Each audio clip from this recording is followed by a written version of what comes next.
ప్రసాదాల్లో తయారు చేసిన నెయ్యిని కూడా కల్తీ చేశారంటే వీళ్ళు కల్తీ బతుకుల గురించి మనం ఒక్కసారి ఆలోచిస్తే జుగుప్సాకరంగా కనిపిస్తుంది.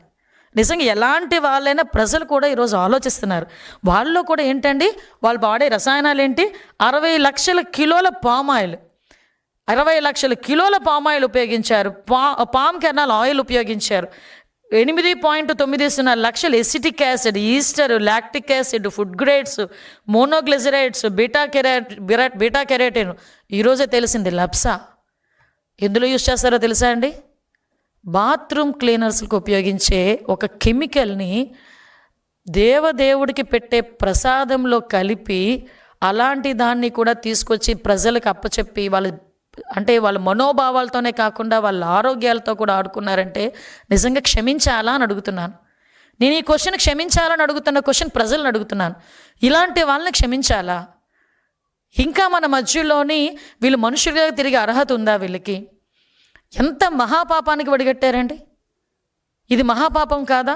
అంటే ఇదంతా కూడా గీలా కనిపించడానికి, గీలా చిన్న స్మెల్ రావటానికి ఇన్ని కెమికల్స్ వాడారు.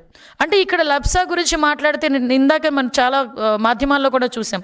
అసలు ఆ లప్సా అనేది ఎందుకు కొనుగోలు చేశారు అంత క్వాంటిటీ ప్రకారం?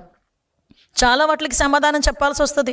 ఈరోజు కల్తీ జరగలేదన్న మహానుభావులందరూ కూడా ఈరోజు అదేవిధంగా ఒకసారి చూస్తే ఇక్కడ అసలు నాకు ఇప్పటికీ కూడా అర్థం కాని ఒక లాజిక్ అనమాట.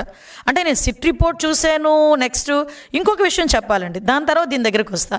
కరెక్ట్గా ఇంకా సిట్ ఛార్జ్ షీట్ వస్తుంది అని, సిట్ రిపోర్ట్ వస్తుంది ఇంకో 4-5 రోజుల్లోనో లేకపోతే 2-3 రోజుల్లోనో అనేసరికి ప్రజల తాలూకా మైండ్ సెట్ని ప్రిపేర్ చేయడానికి ఒక అబద్ధపు మూగ బయలుదేరింది.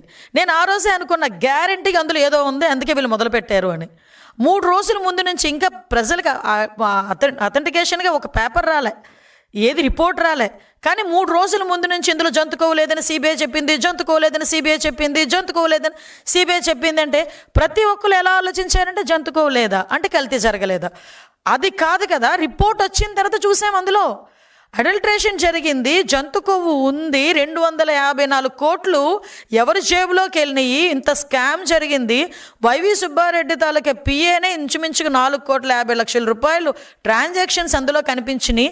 ఇవన్నిటినీ ఏమార్చడానికి ఒక రాక్షస మూకలాగా బయటకు వచ్చి ఒక జనాల్ని తప్పుడుదో పట్టించే విధంగా ఎగ్జాక్ట్లీ వాళ్ళ బాబాయ్ హత్య చేసినప్పుడు ఏ రకంగా మైండ్ గేమ్ ఆడాడో అదే సేమ్ మైండ్ గేమ్ 3 రోజుల ముందు నుంచి, అంటే ప్రభుత్వానికి సిట్ రిపోర్ట్ పంపిస్తారన్న 3 రోజుల ముందు నుంచి యాస్టీస్ పాట పాడడం మొదలుపెట్టారు.